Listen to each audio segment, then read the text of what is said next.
If you look back across human history, there are a few ideas that have this just terrifying, visceral grip on us.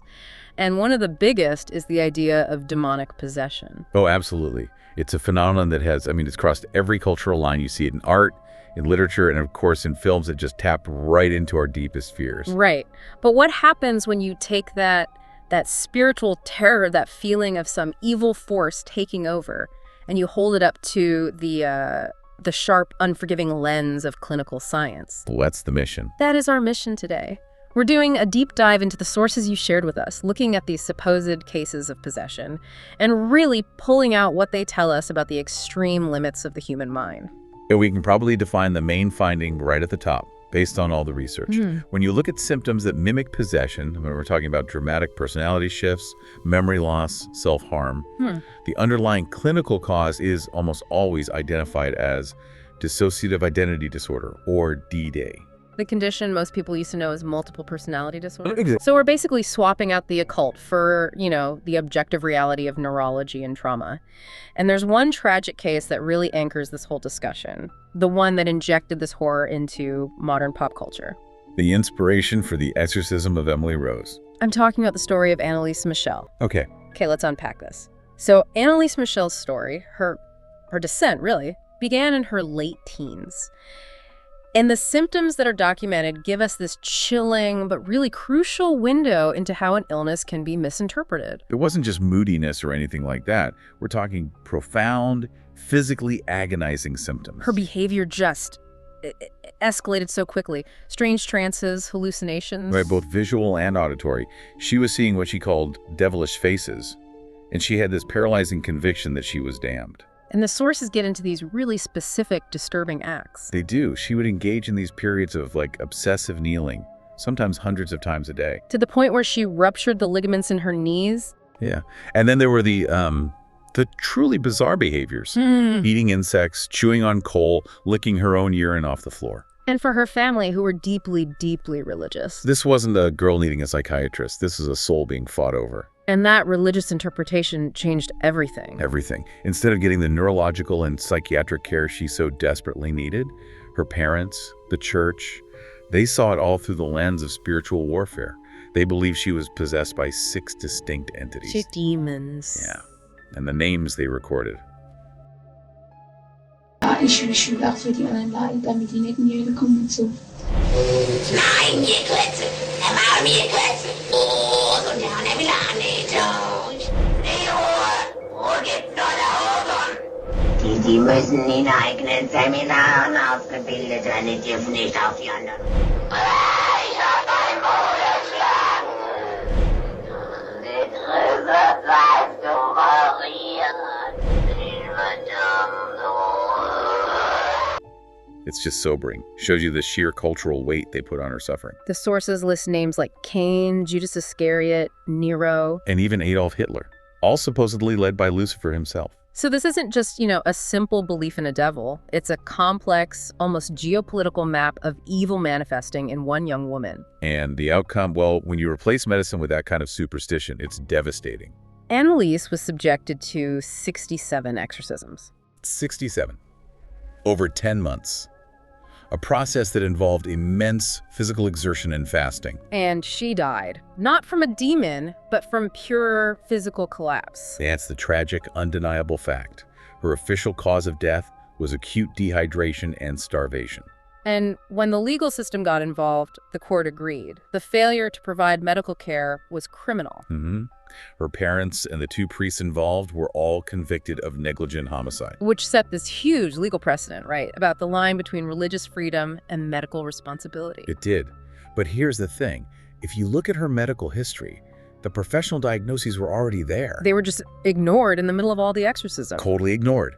She was diagnosed with temporal lobe epilepsy, which can cause severe trances and hallucinations. Anorexia nervosa, explaining the starvation. And a hyper-religious personality disorder, which explains that fixation on sin and damnation. So what's fascinating here is how one single set of phenomena, the different personalities, the hallucinations, the self-destructive acts, how they can be interpreted so differently. The difference between a diagnosis of temporal lobe epilepsy and the belief in the demon Adolf Hitler is literally the difference between a hospital and a coffin. And that huge gap in understanding, it forces us to ask, what exactly is D?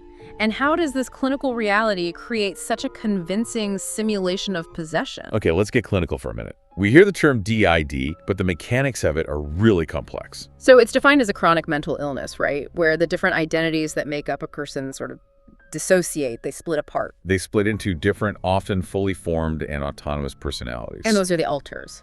Exactly. And the research is very clear on this. These are not just, severe mood swings. Right. They are distinct identities. They can have their own names, their own ages, different temperaments, and crucially, separate sets of memories. So an alter could experience something traumatic, and the main personality might have absolutely no memory of it. Zero memory. Okay, well, if the alters have separate memories and distinct mannerisms, it immediately makes sense why, for thousands of years, people would see that as a foreign entity living in someone's body. Of course. But the thing driving that split isn't supernatural. It's rooted in self-preservation. And that's really the crux of this deep dive. It is. Which brings us to this overwhelming data point you sourced. In about 90% of all DID cases, 90%. the disorder is linked directly and strongly to severe childhood trauma. We're talking about repeated, inescapable physical, emotional, or sexual abuse, the kind a developing brain just can't process. Exactly. The trauma usually happens very early, before the age of 9. Before a child has even formed a single, unified sense of self. Right. They still exist as these multiple potential selves. So when they face that overwhelming, unavoidable trauma, the brain literally builds walls between those emerging identities. It's a mechanism where one self suffers the abuse.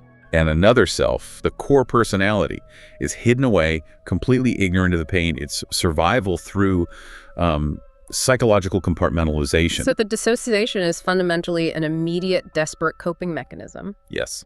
The personality literally splits so the core self can survive the mental injury. It is protection, not an invasion. Precisely. And if you think about the historical interpretation of possession, where the entity often shows rage, speaks in harsh voices, directs hatred outward, Yeah. the alter is often an embodiment of the trauma itself. Yeah. Or it's an embodiment of the strengths needed to endure it. So in cases of so-called demonic possession, the alter is just adopting a culturally recognized persona of power or evil. To externalize the internalized shame and pain of the Yeah. abuse. Exactly. And that 90% link to trauma, it's essential. It reframes this whole discussion from sensational horror to really a serious medical cry for help. When you realize the bizarre behaviors are screaming unprocessed trauma, not spiritual invasion, your entire approach has to shift. Right. And it's also important to understand that dissociation isn't just an on-off switch that's limited to DDD. It's a spectrum. It exists on a spectrum. We all experience minor, everyday dissociation, like that classic example of highway hypnosis, right? Yeah, where you're driving and suddenly realize you don't remember the last 5 minutes of the trip. Your brain just checked out. Exactly. But on the clinical end of the spectrum, before you even get to full DDD, you have other severe disorders. Like dissociative amnesia. Which is forgetting key biographical details about yourself or the traumatic event. The sources also give a really specific, memorable example of a temporary form called dissociative fugue. The idea of a fugue state is fascinating. It's a real identity break, not just a memory gap. Let's talk about the case of Michael Boatwright, because it just highlights how completely disorienting this can be. It's a vivid illustration.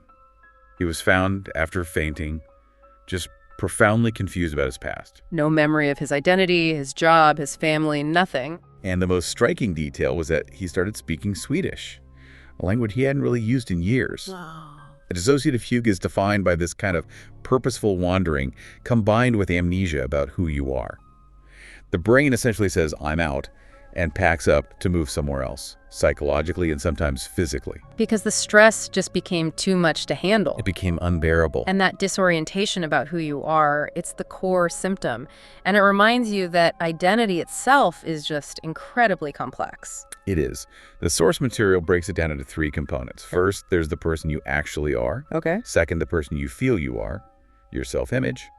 And third, the person you want to be, your ideal self. And that gap, that space between the actual self and the perceived self, that's where psychological strain starts for a lot of us. It is. And if we connect this to the bigger picture, it helps explain why our self-perception is so easily skewed, especially under stress. The sources even bring up the Dunning-Kruger effect. right? Where a person with low ability at a task overestimates their ability. It just shows how malleable our internal view of ourselves is. So instead of just applying that to competence, think about it with trauma. Okay. The self that's experiencing the trauma might internally overestimate its ability to cope, Yeah. forcing the brain to split, to dissociate, just to survive. The self-image says, I'm fine, while the alters are created to handle the reality that, no, I am very much not fine. And it creates this incredible internal conflict. If our perception of something as simple as competence is unreliable, imagine how much more unreliable our perception is of a fragmented self that's battling severe trauma. It shows that the self is, it's an integration project that can easily fracture under extreme duress. So if the cause is profound childhood trauma and the mechanism is this fragmentation, then the solution has to involve healing that initial injury. So what does this all mean for treatment? The clinical goal for DD is very clear. It's reintegration. And this stands in stark contrast to the, destructive adversarial approach of an exorcism. Okay, when we say reintegration, is the goal to just eliminate the alters? Because that seems, if they were created to help the person survive, wouldn't getting rid of them feel like a second injury? That's a really thoughtful question, and it gets to the nuance of it. It's not about elimination, it's about unification. Okay. The goal is to establish open, direct communication between the alters so that those distinct identities, which all hold pieces of the person's history, can eventually be united into one coherent self. So you're building bridges, not burning them. Exactly. So how does psychotherapy do that? Does it mean confronting the trauma directly? That seems, counterintuitive if the brain built these walls to protect the person from that exact thing. It absolutely involves confronting the past, but in a controlled, safe environment. Therapy focuses on slowly, carefully, reminding the patient of the traumatic events that are held by the different alters. And the sources stress that acceptance and forgiveness are key for success. Crucial. Forgiveness of the self, sometimes of the environment. It's about healing that foundational wound by integrating the memories and emotions that were locked away. It's a long, difficult journey. And this leads us right back to the most vital point in all the sources. The absolute necessity of seeking professional, evidence-based help for serious mental health issues instead of resorting to superstitious remedies that, as we saw with Anneliese Michel, just guarantee more harm. And this brings up a really important question about how the public even understands this disorder, which is so often filtered through sensationalized media. Oh, yeah. We have to critique the way DID is portrayed. Pop culture constantly links the condition to violence, criminality, supernatural evil. These depictions are so insensitive and harmful. They create fear and stigma. We see it in almost every horror film with possession or multiple personalities. The alter is always the villain. Always the violent one. But the sources are clear. The vast majority of people with DID are not violent. They are survivors of profound, repeated trauma.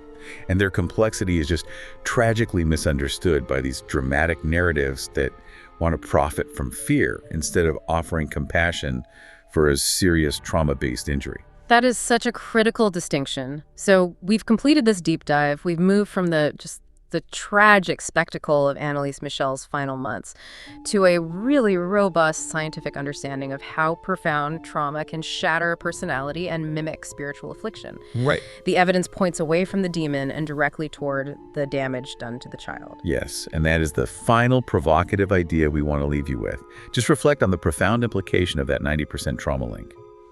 If we start to view historical cases of possession as a cultural manifestation of extreme compartmentalized suffering, then we finally understand the true cost of misdiagnosis. Because if a child is so severely traumatized that their mind fragments to survive, and then society interprets that fragmentation as a battle between heaven and hell, then the only outcome is suffering, and potentially death. It forces you to consider the ethical necessity of understanding complex mental health conditions, not as battles between good and evil, but as injuries that demand scientific, compassionate, and appropriate care. The suffering is real, but the cause is medical. And that deeper understanding is the only way to prevent another tragedy like Anneliese Michel's.